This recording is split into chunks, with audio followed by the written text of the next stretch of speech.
The Middle East conflict takes a somber turn as Israel receives the remains of 2 hostages from Hamas, marking a significant development in the ongoing crisis.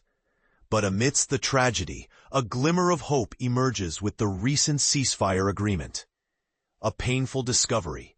On Sunday, Israel identified the remains of 2 individuals, Ronen Engel and Sonthia Okarasri, believed to have been killed during Hamas's attack on October 7, 2023. Engel's family had previously endured a harrowing ordeal, with his wife and 2 children being kidnapped and later released. The identification of the remains brings closure to their tragic story, but it also highlights the immense suffering endured by both sides. The ceasefire's promise. The handover of the remains is a critical aspect of the ceasefire agreement reached on October 10, which aims to end 2 years of devastating war. As part of the deal, Hamas agreed to release all living and deceased hostages, while Israel pledged to release nearly 2,000 Palestinian prisoners and detainees. This exchange of hostages and prisoners is a crucial step towards peace, but it has not been without challenges. A complex exchange. Hamas has handed over 20 living hostages and the remains of at least 12 individuals, but the process has been fraught with tension. The remains of 16 hostages are still unaccounted for, and 1 body released to Israel was not that of a hostage. This discrepancy raises questions about the accuracy of identification processes and the potential for further complications. Aid, governance, and the future of Gaza. The ceasefire agreement also includes provisions for aid deliveries into Gaza and the future governance of the territory. These are vital components for the region's recovery and stability. However, the implementation of these measures has already sparked controversy, with Israel and Hamas accusing each other of violating the ceasefire. Violence and accusations. Tensions escalated over the weekend, with the Israeli military reporting that militants shot at troops in Rafah, a southern Gaza city.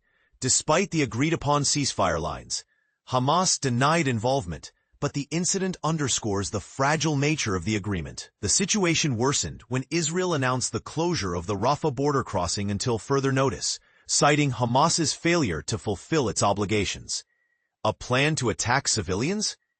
Adding to the complexity, the U.S. State Department claimed that Hamas was planning an attack on Palestinian civilians, a claim Hamas vehemently denied. Instead, Hamas accused Israel of supporting armed groups in Israeli-controlled areas and called on the U.S. to intervene.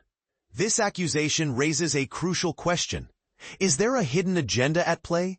And how can the international community ensure the safety of all civilians involved? The search for the missing. As the ceasefire agreement unfolds, the search for the missing hostages continues. U.S. personnel have joined the effort to recover the remains, but the task is challenging due to the extensive destruction in Gaza. President Trump acknowledged that not all deceased hostages' bodies have been found, leaving families in limbo and uncertainty.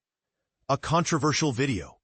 Adding fuel to the fire, a video obtained by CBS News shows Hamas fighters executing Palestinians accused of collaborating with Israel.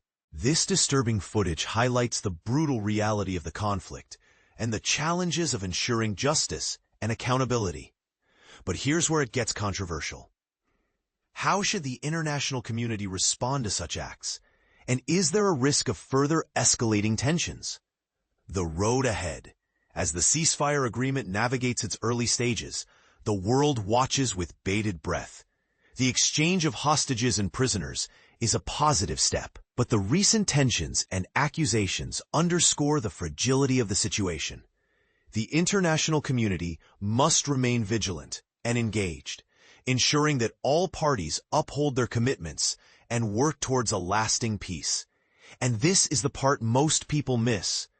How can we as global citizens support and encourage a peaceful resolution while holding all sides accountable for their actions?